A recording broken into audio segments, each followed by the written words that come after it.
स्वागत है NF news पर। मैं हूं आपके साथ रोहित।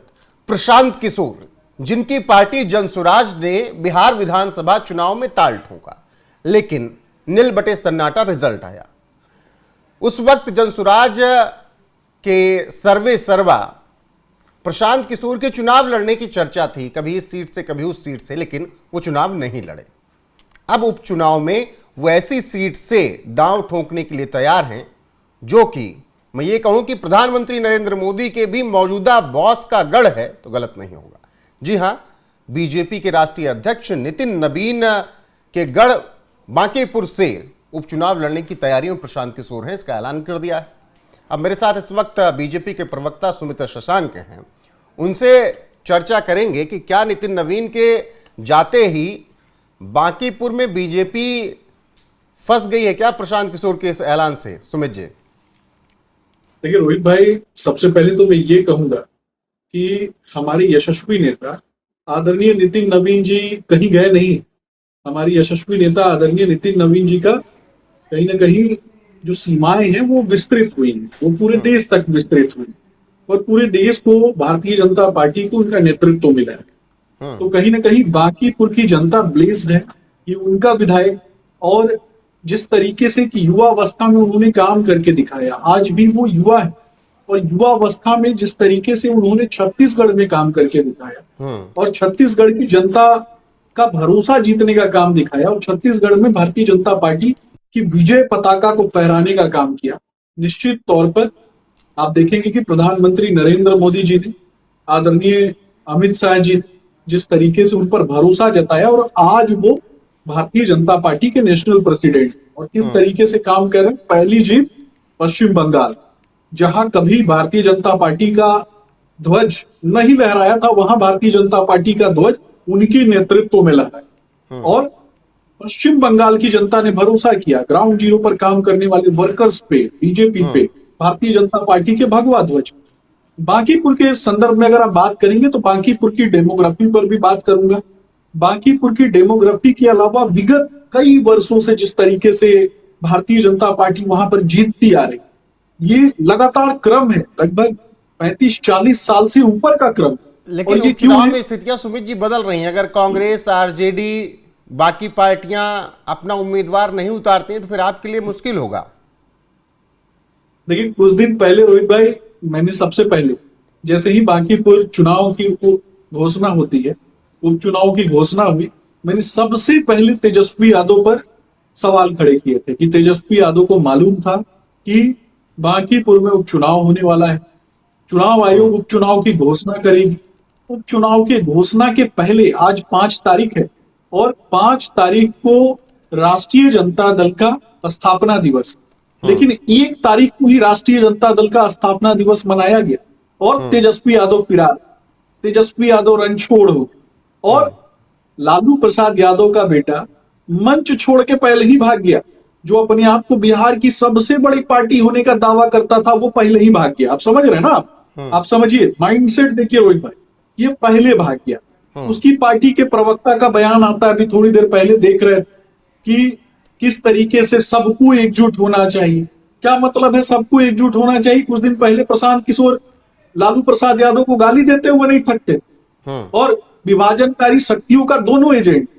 मैं आपको रोहित भाई बताऊंगा, तेजस्वी यादव हो चाहे प्रशांत किशोर, दोनों विभाजनकारी ताकतों के एजेंट, दोनों को टोपी का तुष्टीकरण पसंद है, दोनों टीकाधारियों से नफरत करते हैं, दोनों सनातन से नफरत करते हैं, दोनों को केवल टोपी का तुष्टीकरण समझ में आता है। एक विदेश में घूम के, देश के कोने कोने में घूम के आप देखेंगे कभी पश्चिम बंगाल में रोहिंग्या मुसलमानों को एकजुट करेगा, रोहिंग्या मुसलमानों के लिए कहीं ना कहीं घर बनवाने की योजना लेकर के आएगा, कहीं बांग्लादेशी भगोड़ों के लिए एक जो है वो उसका फर्जी आधार कार्ड, वोटर आई कार्ड किस तरीके से बने, उस पर चिंतन मंथन करेगा। तमिलनाडु में जाकर विभाजनकारी शक्तियों का एजेंट बनेगा और उसके बाद बिहार में आकर के, और मैं वही कहता हूं, तमिलनाडु में एक आदमी कहता है ना कि बिहारी जो है वो डेंगू है, मलेरिया है, एड्स है, सनातन डेंगू मलेरिया एड्स है, इस तरीके की बातें करते और बिहार के लोगों को गाली देता है। बिहार में आकर के उसी को कांग्रेस पार्टी दरभंगा में घुमाती है, बिहार की सांस्कृतिक राजधानी में, और सांस्कृतिक राजधानी से जब वो जाता है तो फिर बिहारियों के बारे में अपशब्द बोलते हैं। और उसी का प्रचार प्रसार कौन कर रहा था? तो प्रशांत किशोर कर रहे थे। एक मिनट रोहित, और उसी का प्रचार प्रसार प्रशांत किशोर कर रहे थे। और जब बिहारी वहां पिटता है, बिहार के लोग वहां पिटते हैं, किसके द्वारा? तो तमिलनाडु में उदयनिधि स्टालिन जैसे लोगों के, पार्टी के वर्कर्स के द्वारा जब पीटा जाता है बिहार के लोगों को, बिहार के लोगों को मारा जाता है, बिहारी बोल के अपमानित किया जाता है, तब मुंह पे चुप्पी साध लेते हैं प्रशांत किशोर। तब तेजस्वी यादव मुंह पे चुप्पी साध लेते हैं। तेजस्वी यादव बोलते नहीं है। और गलबैया किसके साथ, रोटी किसके साथ तोड़ा जाता है, मटन का टुकड़ा किसके साथ तोड़ा जाता है? तो वही उदयनिधि स्टालिन के साथ तोड़ा जाता है। आज जब बांकीपुर का चुनाव जो है वो एक हाई प्रोफाइल सीट हो गया। आप समझिए ना, केजरीवाल को आपने देखा, मालूम था कि चुनाव हारेंगे, मालूम था कि सस्ती लोकप्रियता और फुटेज के लिए चलो बनारस चलते हैं, तो केजरीवाल पहुंच गए बनारस। और वैसे ही प्रशांत किशोर को बिहार की जनता ने निपटा दिया। प्रशांत किशोर कहते थे कि मैं बिहार छोड़ के कहीं नहीं जाऊंगा। प्रशांत किशोर पर आप लोग इतना हमलावर हैं आप लोग, कुछ अंदर खाने तो डर लग रहा होगा ना कि एक बड़ा चेहरा उस सीट से चुनाव लड़ने जा रहा है जो पूरी तरीके से शहरी क्षेत्र है। रोहित भाई, हम किसी व्यक्ति के लिए हमलावर नहीं होते, हम विचारधारा के खिलाफ हमलावर। और हमारी विचारधारा तो ऐसी विचारधारा नहीं रही है ना कि जो देश के विरोध में। नहीं, आप इतने बड़े रिपोर्टर हैं, आप इतने बड़े रिपोर्टर हैं, आपको नहीं पता है कि विचारधारा क्या है प्रशांत किशोर की? अरे तो पश्चिम बंगाल में काम किया 2014 में। अरे हमारे लिए सबसे पहले हमारे साथ काम करते हैं। नहीं, आप स्टेशन पे जाते हैं और किसी से सामान उठवा लेते हैं, बोलते हैं कि मेरा बैग लगेज उठा के गाड़ी में डाल दो, तो क्या वो व्यक्ति आपके लिए काम करने वाला हो गया? निश्चित तौर पे हो सकता है कि उस परिस्थिति विशेष में कोई व्यक्ति आपका लगेज उठा के किसी गाड़ी में डाल देता है। इसका अर्थ ये थोड़ी नहीं कि वो बार-बार नरेंद्र मोदी को प्रधानमंत्री पद तक पहुंचाया प्रशांत किशोर, ये डंके की चोट पर हजारों मंच से बोल चुके हैं। तो 2000 मैं वही तो बोल रहा हूं, जब इतना बड़ा अपने मुंह मियां मिट्टू बनने की कोशिश करते हैं, तो 2014 के बाद उसके बाद भी तो चुनाव हुए ना, 2019 का भी चुनाव हुआ, तो उस समय भी तो छाती पीट रहे थे कि हरा देंगे हरा देंगे हरा देंगे। क्यों नहीं हरा? 2024 में चुनाव हुआ, छाती पीट रहे थे कि हरा देंगे हरा देंगे हरा देंगे, क्यों नहीं हरा? बिहार में पार्टी बनाई ना, बोले ना कि हम लोगों को हरा देंगे, क्यों नहीं हरा दिया? उस समय भी तो चिल्ला रहे थे कि हरा देंगे हरा देंगे हरा देंगे। कौन सा ऐसा सीट है जहां पे जमानत बचा लिए? ये भी तो बताना है। और उसके बाद क्या हुआ रोहित भाई, एक चीज और बताता हूं। चुनाव खत्म हुआ, 1000 रुपया का फीस लगा प्रशांत किशोर का, 1000 रुपया फीस लूंगा तब बात करूंगा अपने पार्टी के कार्यकर्ताओं से। उसके बाद बता देता हूं, जो नैतिकता की दुहाई देते हैं कि गलत आदमी को राजनीति में नहीं आना चाहिए, अच्छे लोगों को राजनीति में आना चाहिए, मैं बताता हूं। प्रेस कॉन्फ्रेंस किसके साथ कर रहे थे? बगल में कौन बैठा था बता दूं?